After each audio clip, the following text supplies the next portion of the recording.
Manombona ho aminareo hatrany ny fahasoavan'i Jesoa Kristy Tompontsika. Amen. Andeha araka hivavaka isika.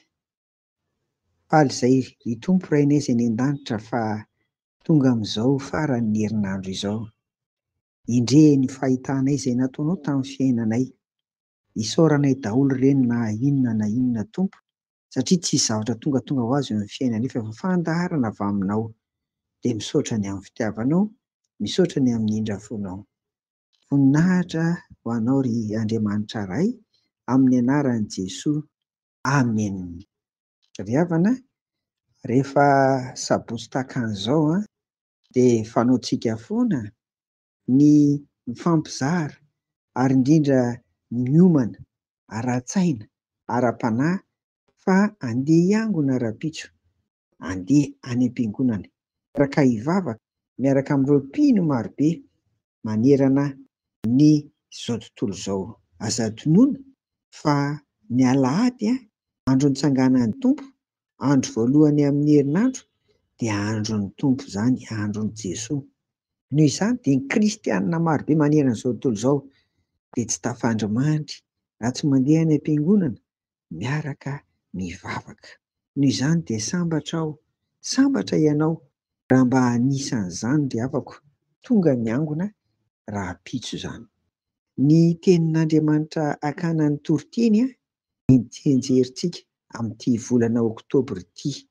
Andianga vakiana amin'ny anaran'i Jesoa izany, ary izay mijinja dia mandray karama ka mamory vokatra ho an'ny fiainana mandrakizay, mba hiara-mifaly ny mpamafy sy ny mpijinja. Amen. Jaona 4:4-9. Ry havako, tazontsika hatrany ilay lohahevitra hoe mamory vokatra ho amin'ny Tompo, ary dia voasantsika amin'ny Jaona 4:4-9 io izany.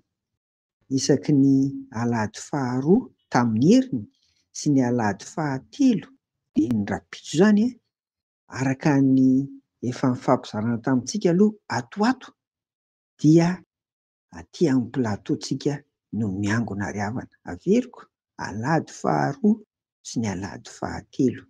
Rapitso izany alahady fahatelo dia aty amin'ny plateau isika, ka mivavaka hariva manomboka amin'ny efatrora.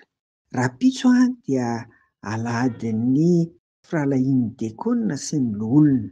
Noho izany dia ny diakonina sy ny loholona koa no hifampitantana amin'ny fanatanterahana amin'ny fotoana rapitso. Fa ankoatr'izay moa dia tahaka ny isaky ny alahady fahatelo dia misy koa ry havako ny asa sy fampaherezana. Samy manampy sy hampanahy amin'izany isika rehetra.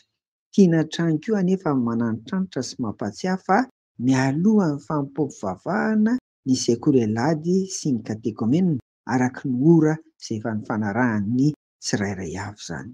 Koa dia enganian'ny Tompo hitahiry antsika amin'ny fahasoavana ry havana dia samia ary ho tahian'Andriamanitra ka ho tratry ny rapitso avokoa. Amen. Mandeha ary hivavaka isika. Ry Tompo raina eny an-danitra, ampiomany amin'ny fo sy ny saina ary ny fanahy izahay fa hiaona aminao indray ao amin'ny tempolonao masina any am-piangonana rapitso. Araka ny efa nambara teo izany dia fotoana izay tarihan'ny diakonina sy ny loholona rapitso, koa ny manana anjara rehetra araka ny anarany avy dia hoentinay mambavaka mba hafanahinao masina nanomana azy ireny Tompo, fa hiseho anatrehanao sy eo anatrehan'ny mpiangona izy ireo rapitso.